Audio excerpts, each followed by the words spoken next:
Hello, CSI Golden Eagles. Welcome to episode 23 of The Knowledge Nest.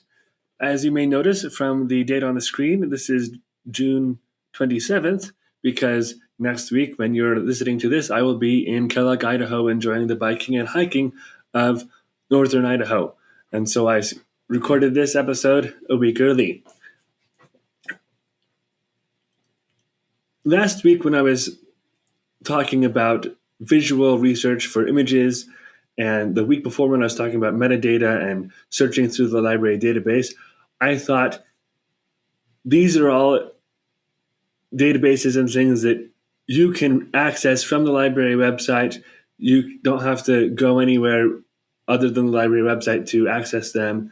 And so I thought I would show you how to use these researching techniques and common database principles and research principles in other databases that you cannot access from the library, kind of to broaden your capabilities and make it so you can use these principles in your daily life and not just for school or for work. Of course, I use it for work, but you can use it for other things as well. And so you can see here on my screen, I have searched for other things before, and so it kind of knows that what I'm searching for. But this is IMSLP, or the Petrucci Music Library.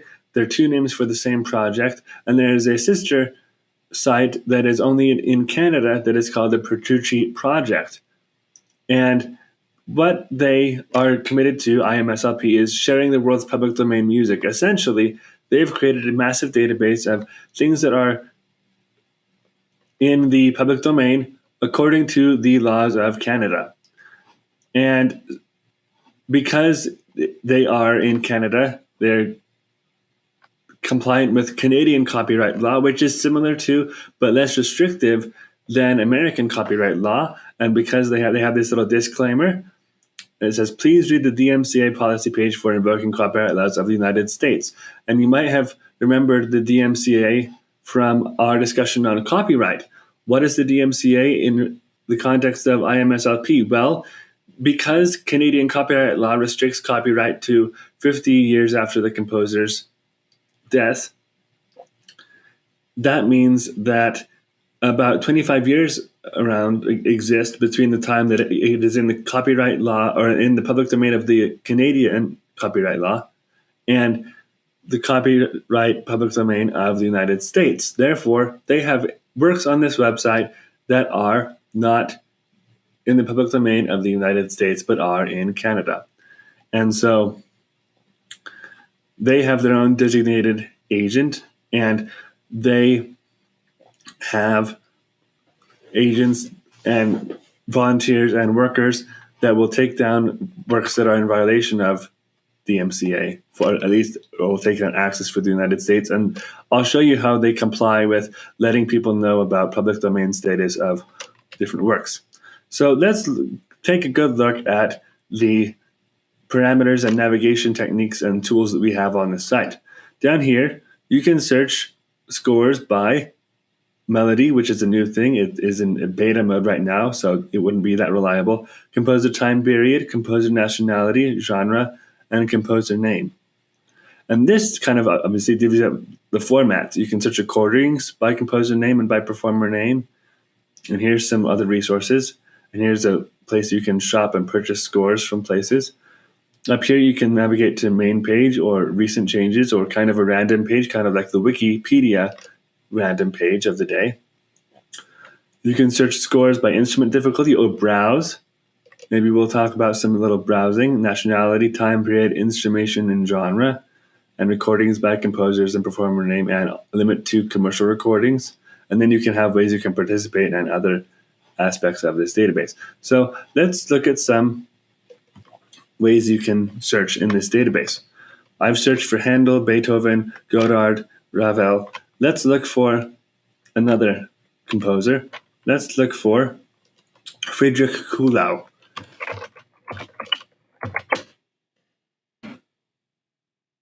So I put him in there, and when you Google this, it goes to site imslp.org Kuhlau. So essentially, if you wanted to go to here without going to here originally, you could just copy and paste this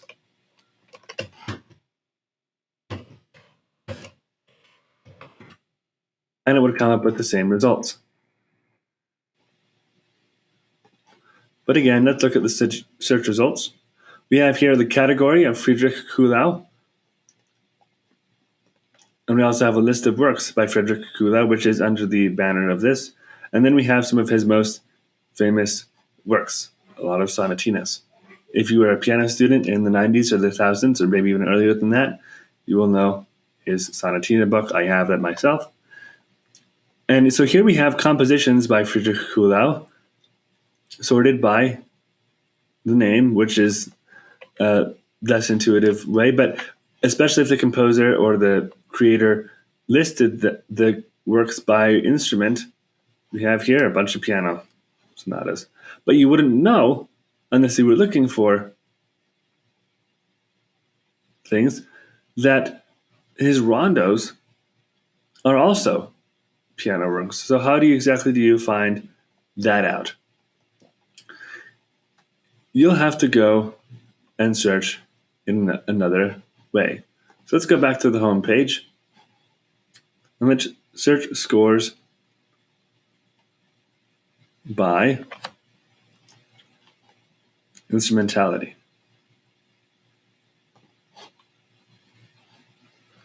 So here we can search by work types, we can search by instrumentation, featured instruments, languages, or period style.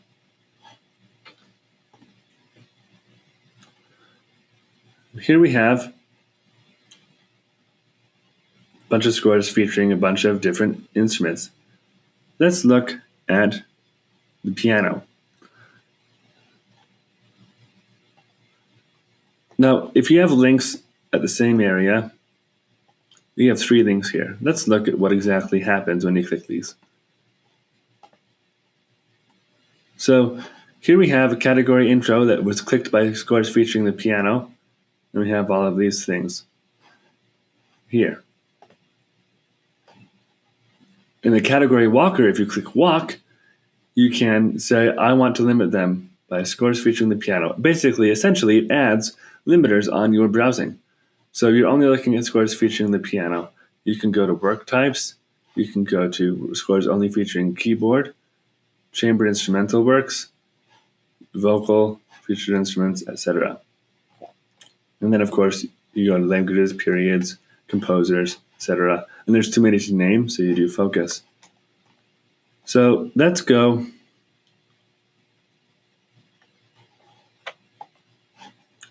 for piano, restrict to.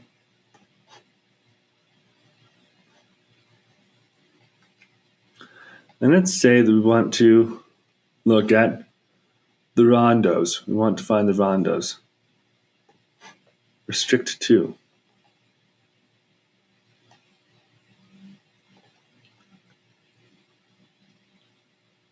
We have a lot of these different things, periods, etc. And here we have a lot of composers who've written rondos for the piano and for one piano. We have Carl Czerny, we have Holst, and here we have Kuhlau. And he has 12 things. So if we click on the name, you go to his general page. That's why it's important to click, again, either show pages or restrict to. And so here we have scores featuring the piano, 4 individual piano, rondos, and Kuhlau Friedrich. And so we have all of these different rondos. Again, we have the rondos that I was mentioning earlier.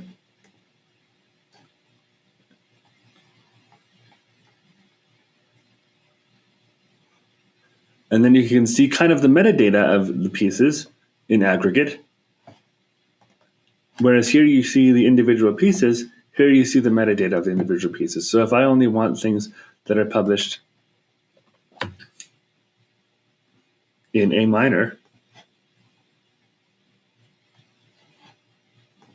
I made a fatal mistake. I clicked the A minor thing.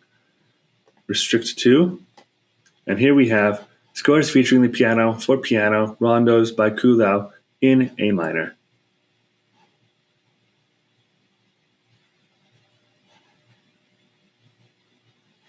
Or if you wanted to just see those pages, you could click Show Pages. We have La Crochette and Rondo 203. So I hope that this is kind of helpful. I hope that you learned how to use metadata again in other ways. Here we have a genre walker. Most of the scores we think of, most of the piano music or keyboard music, we think of as only having either featuring the right hand or featuring both hands. But if you only want left-handed music or music that only looks at left hand primarily, Leopold Godowski is really good for that. But we have all of these other things that focus on your left hand if you want some left hand improvement on your technique. So I hope that this was helpful to you, showing how to research using database techniques and using metadata in contexts that may not seem as immediately apparent. Again, go to IMSLP and let's click, just so we can see, on one of these pieces. Here we have a complete score. We have the entire information. We have the information that is included in the public domain and ways to purchase this and view it and download it. But what if you have a work that is not in the public domain? Let's search for one that I know is not going to be in the public domain.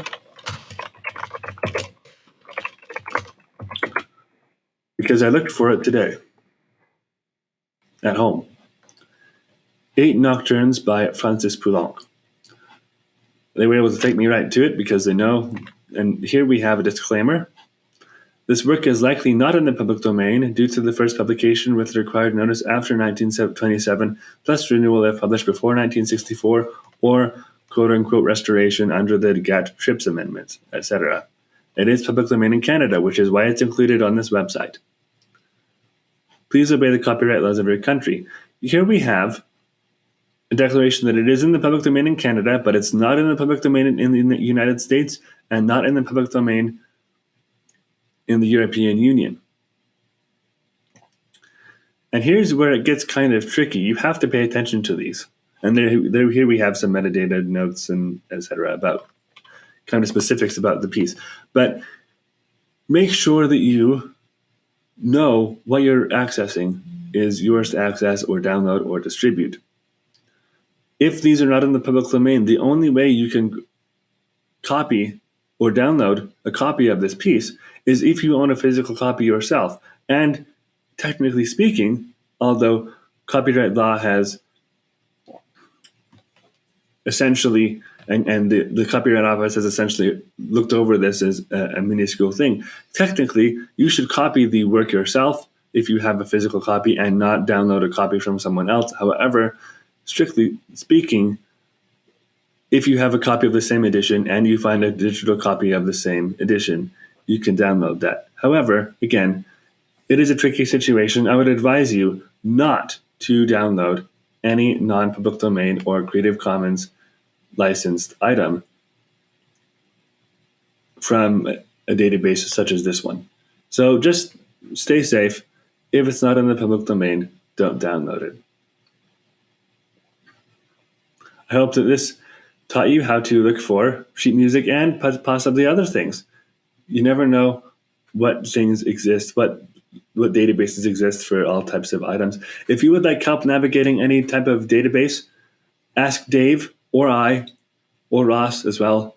But we're here to help you navigate any type of research that you want, whether on the library website or off it, whether on an EBSCO website or off it.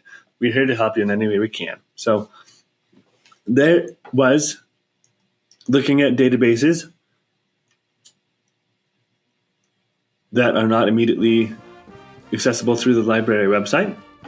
I hope you enjoyed this week's episode. Please come to the July book club meeting. We have the May, and please participate in the summer book challenge. That's all for this week. Thank you for watching, and I'll see you next week. here on the Knowledge Nest.